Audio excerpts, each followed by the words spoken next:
Hello, welcome to the Midlife Freedom Podcast. I'm your host, Lindsay DeSwart.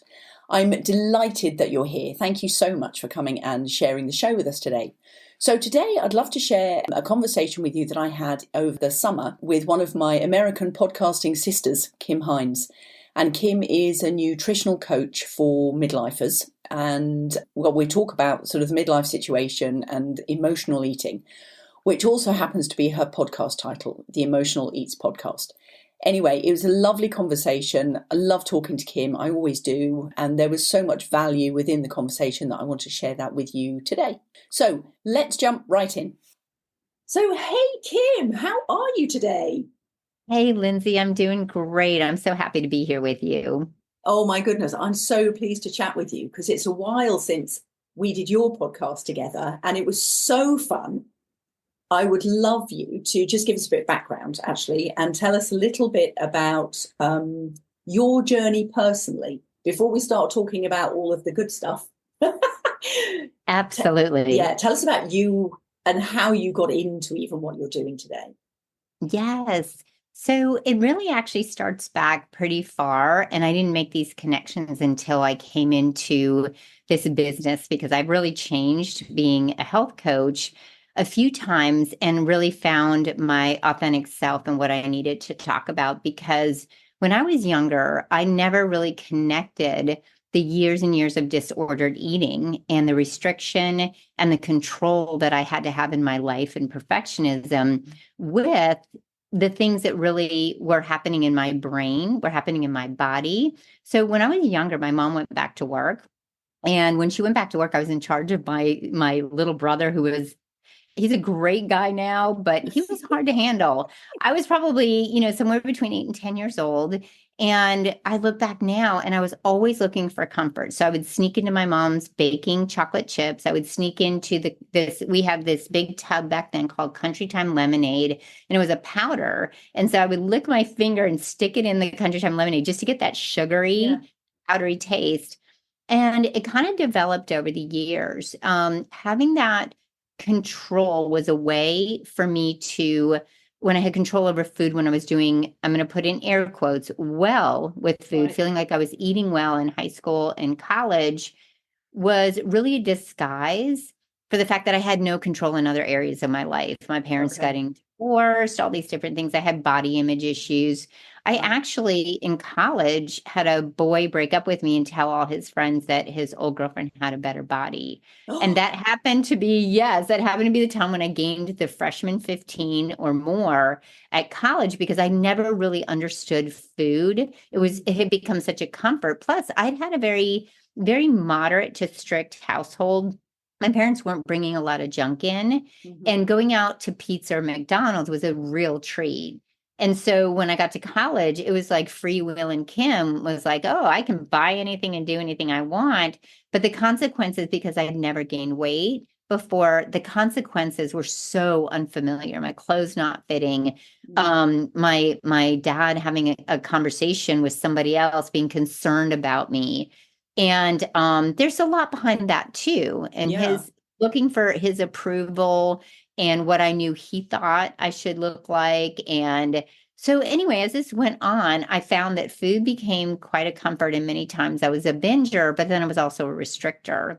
So when I was I went to the corporate world. I was a teacher, a high school math teacher for many years, had gone through my own divorce. And what I realized was I had this passion.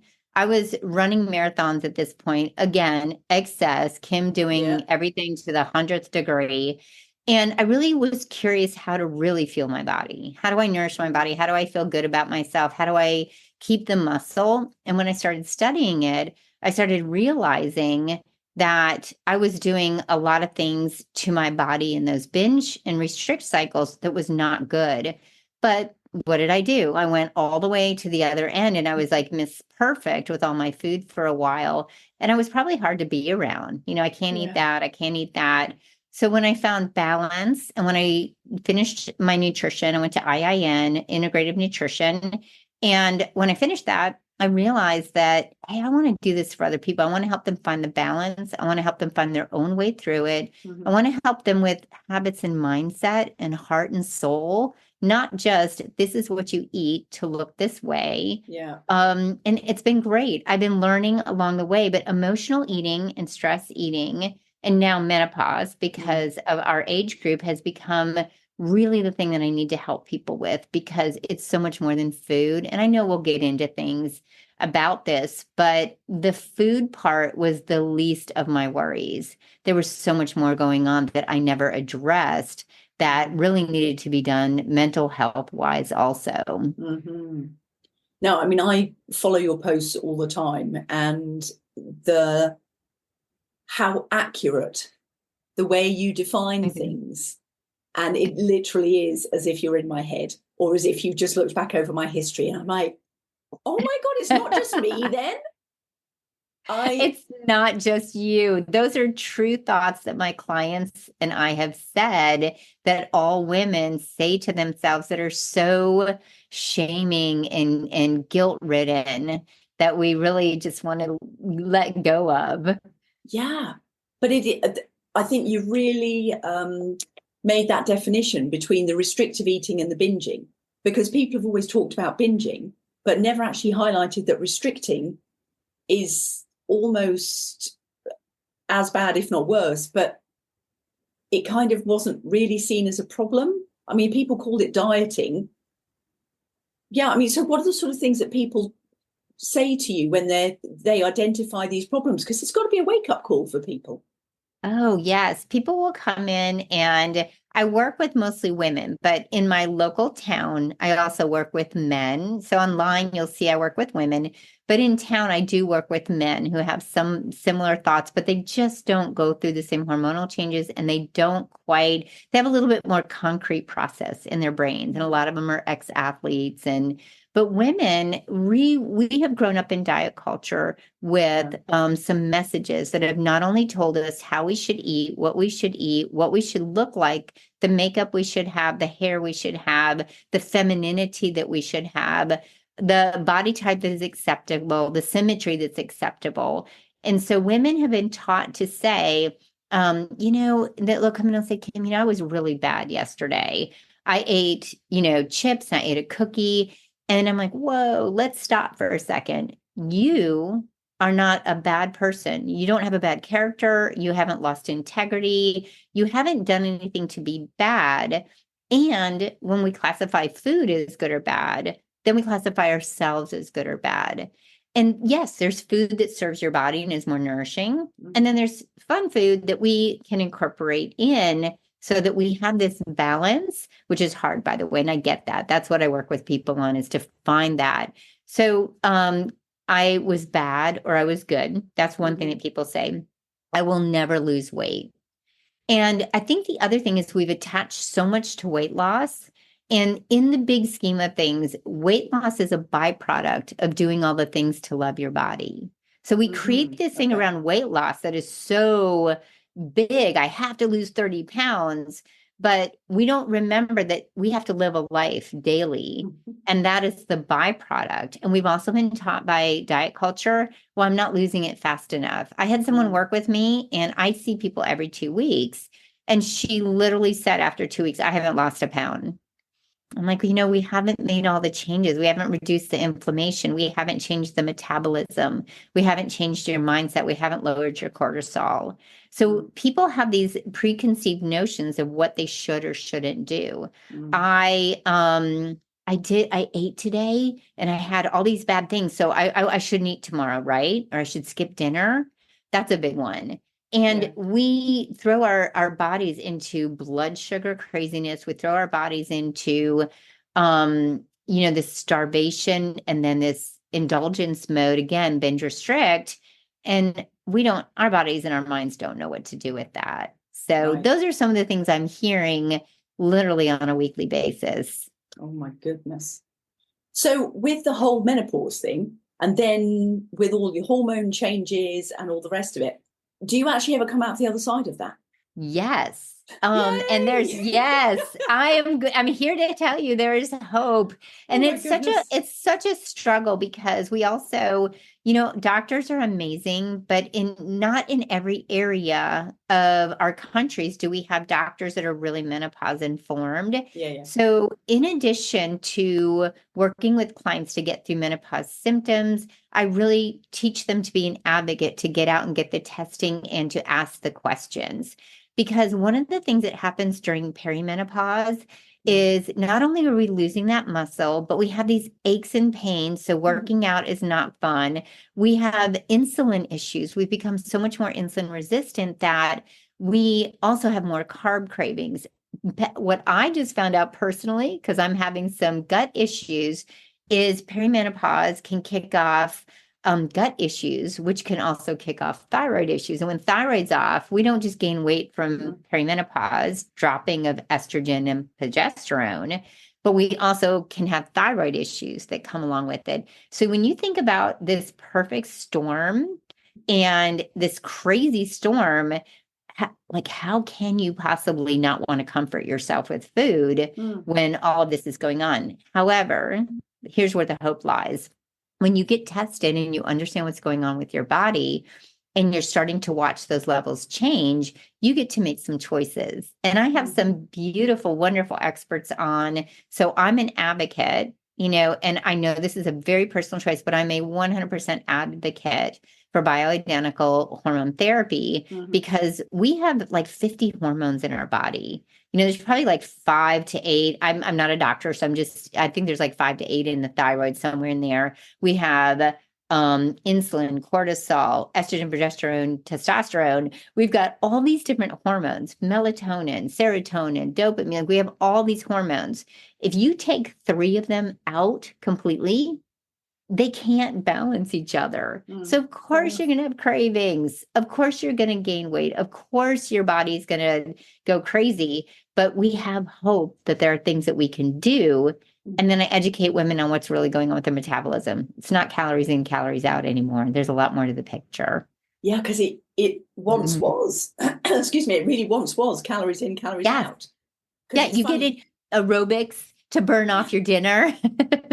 And you talk to people, and especially guys at this age, and they're just like, you just up your exercise and you cut down your calories. And you're like, well, it's just not though, is it? And they cannot get the fact that your body literally has done a 180 on you. And all of a sudden, everything you thought you knew about it no longer works. Yes. What you do in your 20s and 30s is actually working against you in your 40s, 50s, and 60s. And I think this is why another thing that's so exciting is muscle has become such a huge topic of conversation, because we're understanding that the more muscle that we can create and hold on to, that's an endocrine organ. And that really helps us, instead of just running around like the cardio bunny and getting all of our cardio in. When we actually back off, we can do shorter workouts.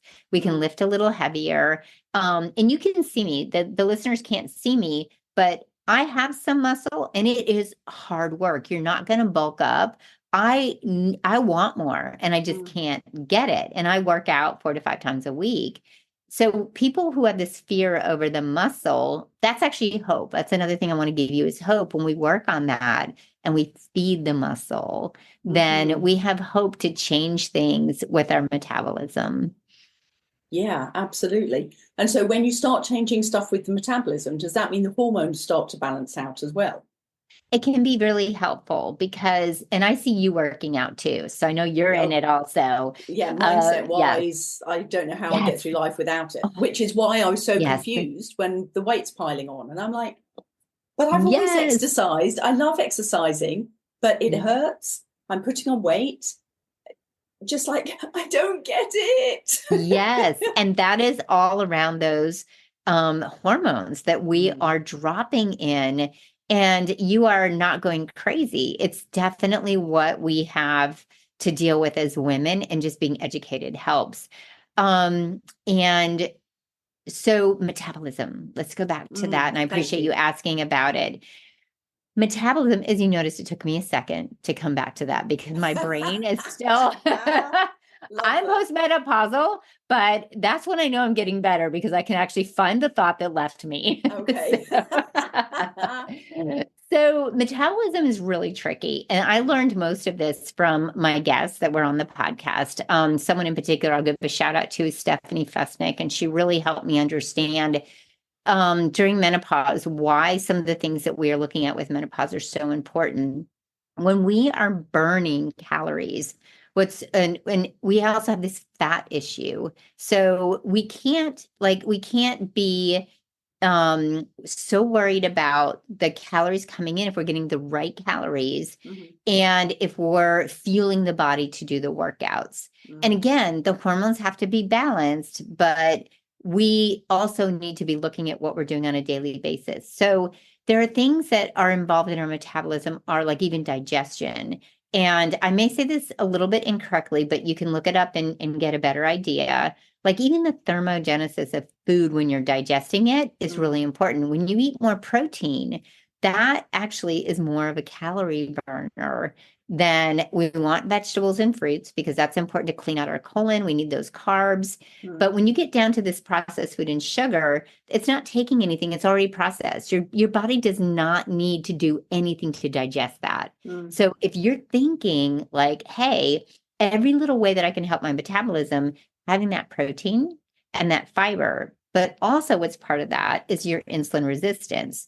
Your blood sugar will stay more stable if you're eating a lot of the protein and the fiber, the fruits and vegetables. Yeah. And then you can still have your other things, but we really want to eat that stuff first, have the stuff that we know is going to help our bodies. Then you have room for your carby fun stuff. You have room for that cookie afterwards.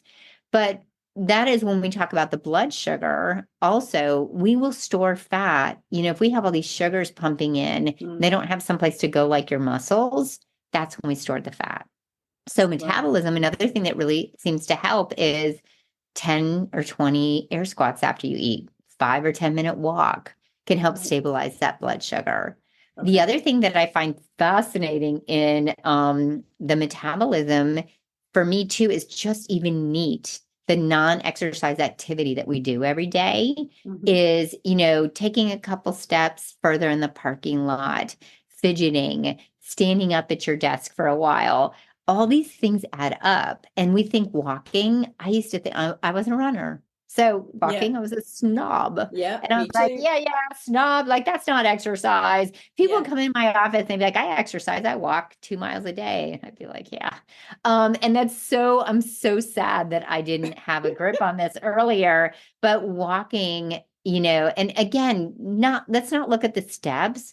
Let's look at getting out every hour and walking a little bit, because you can walk 5 miles in the morning and that's great, but it's what we do throughout the day that helps your metabolism. Okay. And I love this, like just adding on, going up the stairs, walking further in the parking lot. And I'm in Florida, so it's super, super, super hot, walking around the store. Go in the store. If you got to buy one thing, do 3 loops around the supermarket instead of just doing one. Oh, that's so funny. So do you know what I've started doing? And I don't know if this is actually a good thing. You'll be able to tell me. I've got a skipping rope by my kitchen door. And so if the kettle's boiling, I'm making a cup of tea, I'll go outside in the garden and do skipping. Yes. And that is so good for you. Oh my gosh. Depending on sports bra status, of course. Yes. And I have to go to the bathroom when I jump rope. So that's a whole other thing. Got to empty the bladder, then I can jump rope.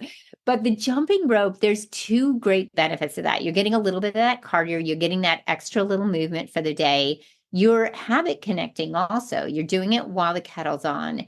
And so you're using your time so wisely.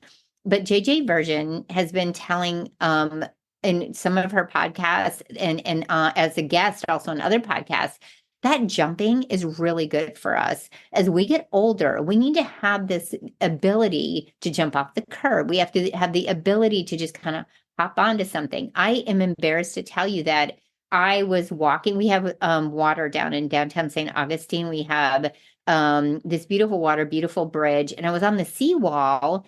and I had to jump off of it. And my calf actually was sore the next day from jumping off the seawall because I don't do enough jumping. So you are awesome. Good for you for doing that. So all of those videos I've seen of people doing the rebounder classes. Yes. And I thought, I actually don't know if I'm doing more harm than good if I look one of those up. But there's one locally. So I think I might go back to doing that because I loved it when I used to teach rebounding. I love it. And there's something with the cells that I can't scientifically explain that's supposed to really help us also when we do that movement. Oh, really? Okay. Yes. So, and it looks fun. Oh my goodness. doesn't Rebounding it looks look so fun? fun. Yeah. I know. And the other thing, I tell you what, I was really, really interested, but I can't find it anywhere around here, is the bungee cord classes. We have one in town, and that has been on my bucket list to do the bungee cord classes. That looks like so much fun. And when they get in sync, I'm going to be that one that's not in sync with everybody. But when they get in sync, it looks so cool. Yes, we should both. That's our goal for each other. We're going to challenge each other to find that somewhere. I don't even know where one is. I always comment when I see it. And I was like, are you doing those anywhere near Suffolk in England? I love it. However, you've got to do a video from there when you do it. Yes, you've got to let me know. Absolutely. Okay, fantastic. So back on topic.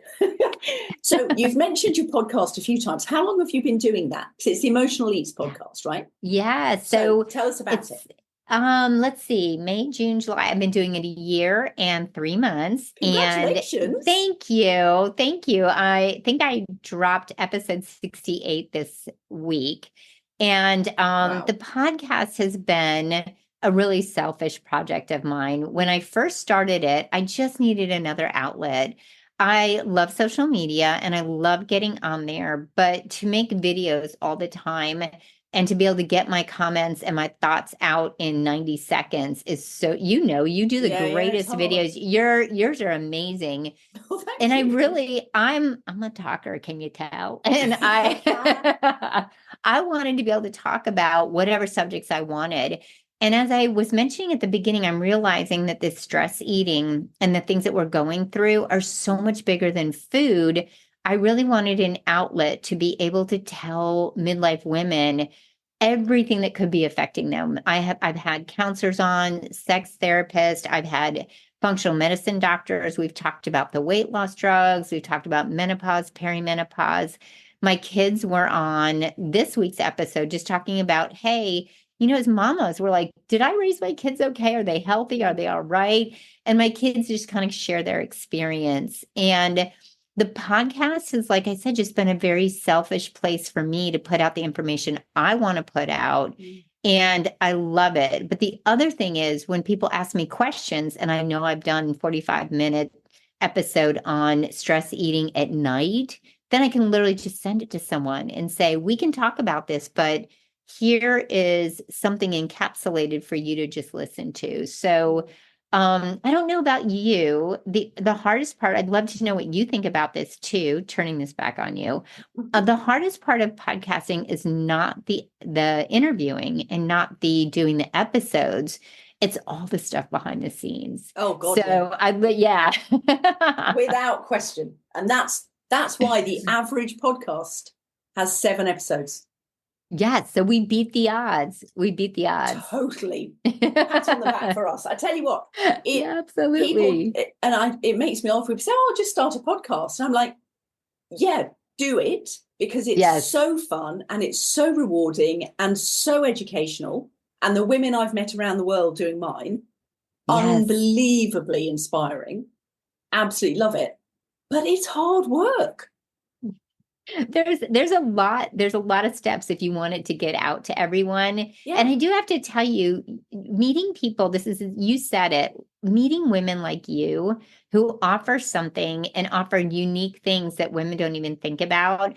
And there's so many women that are, they're empty nesters or they've gone through a divorce or they're literally their husband's not retiring yet and they still want to reinvent themselves. Yeah. So our episode together, I encourage people to go out and listen to that too, because it is so amazing when you're podcasting, you meet people who have such unique perspectives and offers of things that we really need in this period of time of our lives. And I think what's so beautiful is it's unfiltered. Yes.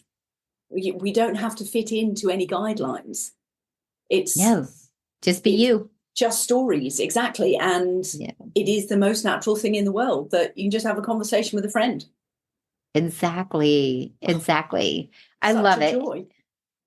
We're so Absolutely. blessed. Yes. So, whilst we're promoting the whole world of podcasting, obviously we should be recording a course to say how to start your podcast, because we've both been there and done Exactly. it, haven't we? Exactly.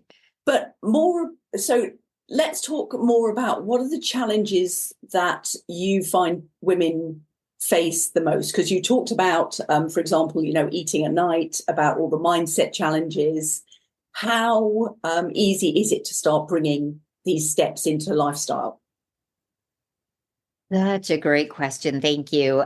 I I think one of the most daunting challenges for women and that I face as a coach for women is breaking free of diet culture again. Right. Because when we work together, we only pick one or two things that we're going to work on over the next 2 weeks. And sometimes we have to do that longer than 2 weeks because creating habits that make you happy, healthy, and whole are just hard to break into our everyday life, especially when the brain is yelling at you saying, no, no, no, you got to go harder. You got to do more. That has 100 calories. And all these little things are coming into your head. That is too much fat. We can't eat fat. We can't eat flour. We can't, all of these things are coming in. Yeah, so many rules. So, yeah, I really think that's one of the hardest things. That's one.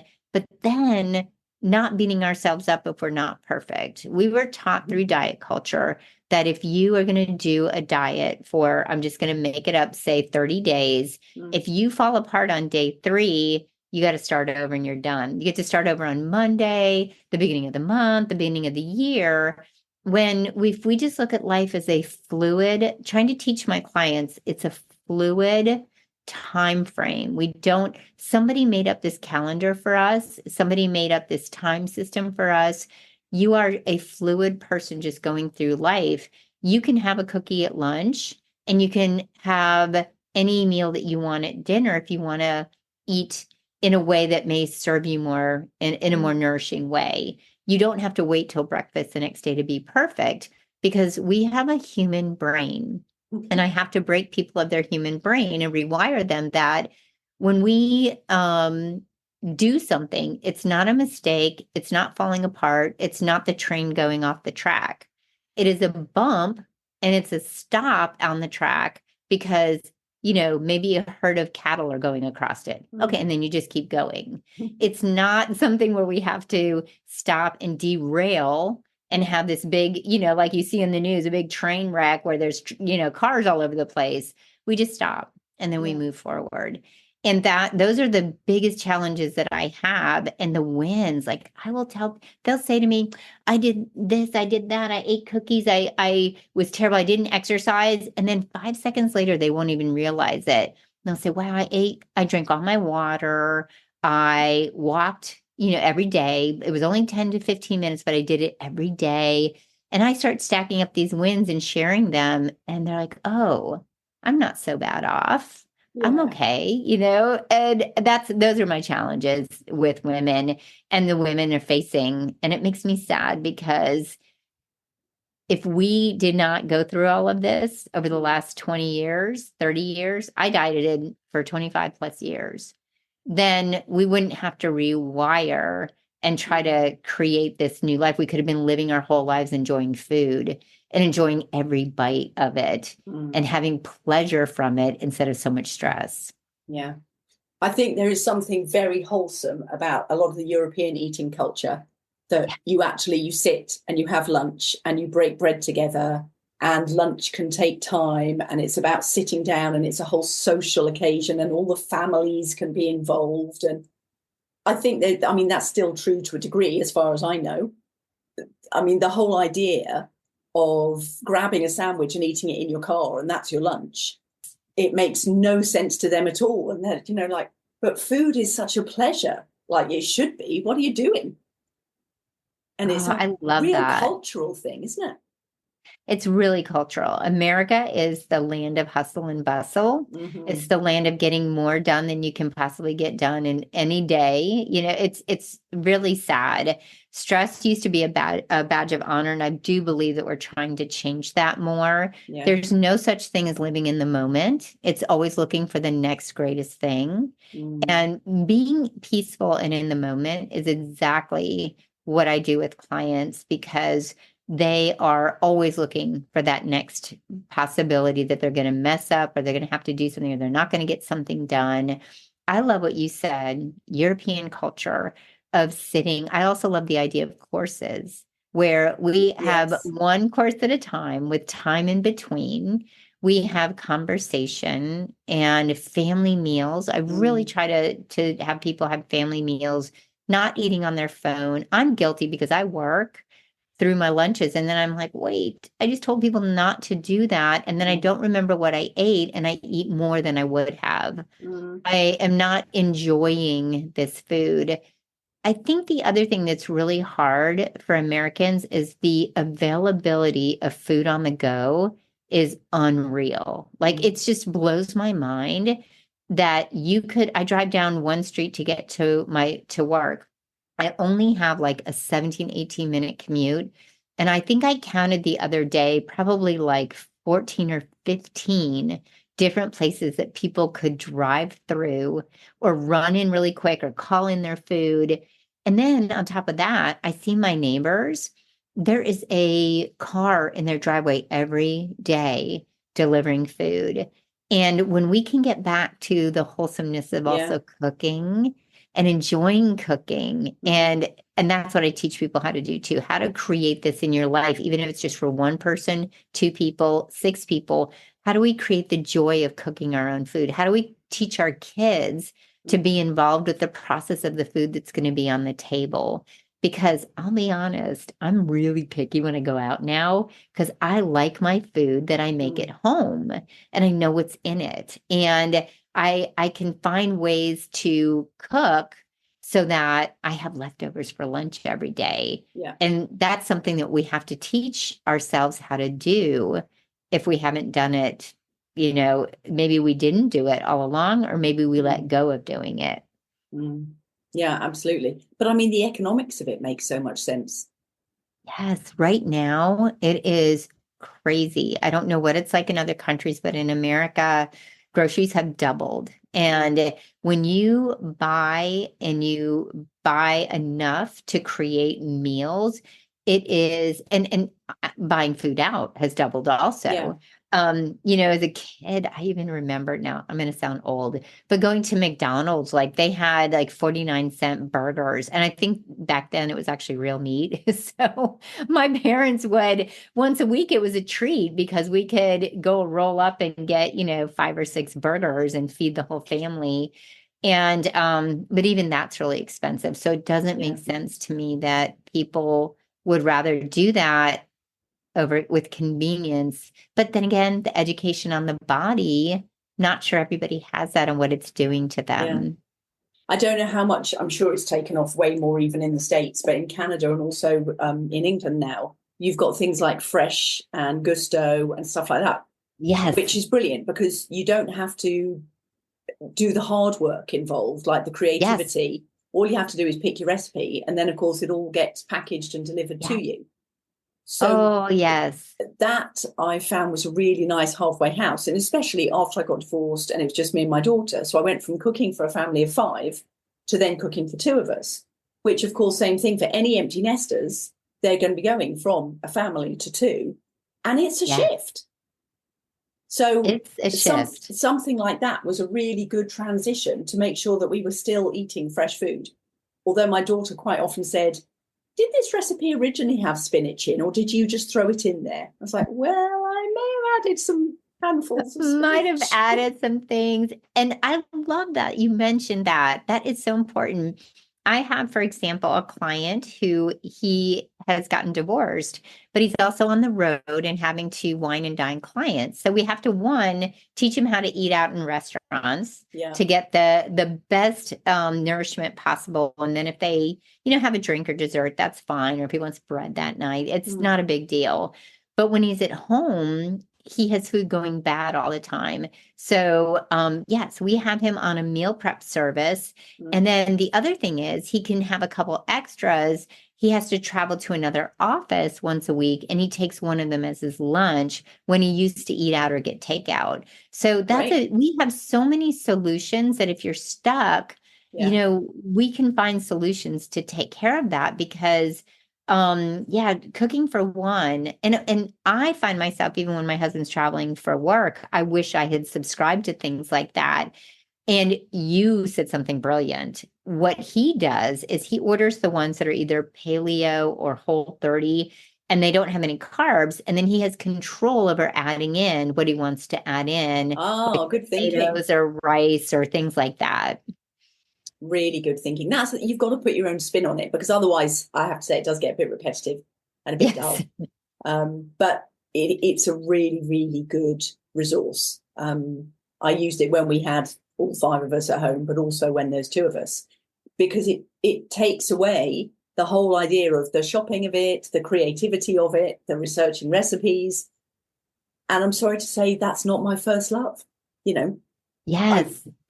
it's just, as I keep saying, or as I used to say, I was always the one who cooked to keep us alive. And then my ex would do all the fancy stuff. But basically, I cooked to keep us alive. And I was just like, yeah, more vegetables. Come on, kids. Lindsay, we are the same woman. It was not a passion of mine. I know people who just they will look through cookbooks like it's literature. And Yeah. that is not my jam. You give me some videos to watch about working out, I'm in. But I just did not want to cook. And we're very simple. And one of the things that I teach people is don't overcomplicate it. Have a protein, have a vegetable, and if you'd like a carb, that's great. And literally, our meals are, chicken, broccoli, rice, bison burger, little yellow potatoes, and, maybe it'll be spinach or green beans or something.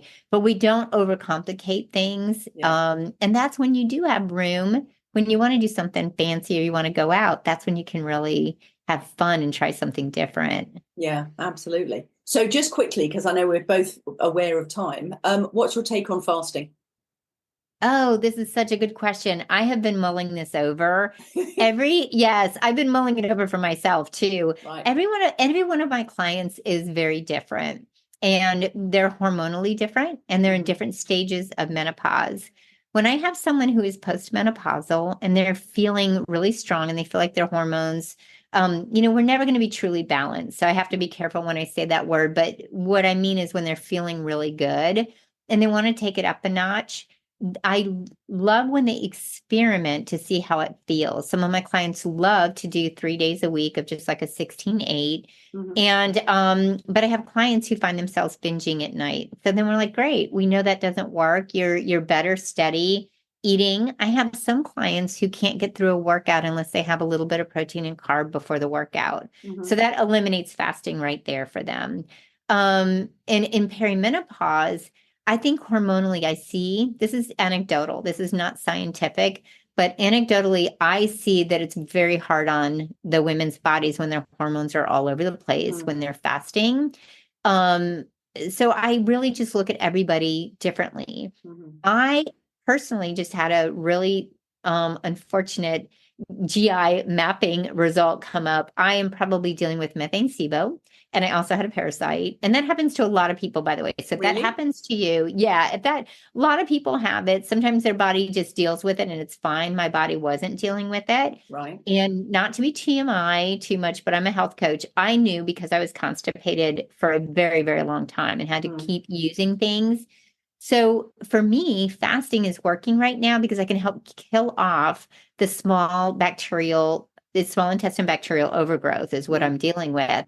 And it helps me to know that I'm lessening that. And then I had to, be a little bit stricter with my diet, not forever, by the way, but until I get some things under control, and it's already working. So my take on fasting is not anybody's favorite answer, but it depends is my answer. Fair enough. I think that's also the conversation that I've gathered from so far about the HRT as well. It depends. Yes. And it really depends for everyone. most of my clients, and I am an advocate of it, to try it. If it doesn't work, it's okay. But I have gotten my life and my brain back. Yeah, I resisted. And in the end, I got to a stage where I was like, I've done every lifestyle change that I could possibly do. And as far as I'm concerned, my lifestyle is healthy. And still there were aspects that I just went, I've just got to at least try it. And I've tried it, and it's sorted out. And I went on bioidentical estrogen, progesterone, and it did sort out the hot sweats, which was the one thing that I could not get past. Yes, that is the one symptom I hear from so many people, that they can't get past it. And anxiety is another one too. A lot of my clients have brought their anxiety down by going on. And when we look at the research, there's so many people out there that are really giving us the lowdown on hormones. So, if it's something, as your listeners are, wanting to know more, to get in touch with us, because we follow people that are really sharing the real deal on this, and they're doctors, and, they're not just saying it's good, even though we see it anecdotally. They are showing the research papers online for us to look it up. And I mean, it's not for everybody. There's no question. Right. I know some people who went on it and said, oh my God, it was the worst thing. I didn't even feel like myself. And then other people have said, I literally could not have got through the day without it. Yes. And I think everything we look at is not for everyone. And I love that you said that, because we really just can't run things the same way. I almost really wrecked myself hormonally when I was vegan, but I have a really good friend in the next office who's been vegan for so long, and she's thriving. So we just have to look at what works for us. Yeah, absolutely. Indeed. So where can people find you, Kim? Oh, yes. So here's the thing. I'm in love with Instagram. So I'm always on Instagram at Kim Hynes Health. And I, love getting DMs. You have questions, reach out to me. I'm in the process of changing over all my systems. So I do have freebies. So if there's something you're looking for, just DM me. I'll send it right to you, because right now I have changed all my links and everything. And the Emotional Eats podcast is a great place to find me and find out more about, all these different topics that I love to talk about. Those are the two main places. And is easy, www.kimhynes.com. And it's Hynes with a Y, right? Yes, Hynes with a Y. So, and thank you for asking. And I'm so glad we found each other. Oh, so am I. Joy to the world. I love this podcasting community. Yes, me too. Fantastic. Well, thank you so much, Kim. I can't wait to share this with everybody and to see what feedback comes, and that people reach out to you. Thank you. I appreciate you, and I've been honored. It's been a pleasure to be here with you.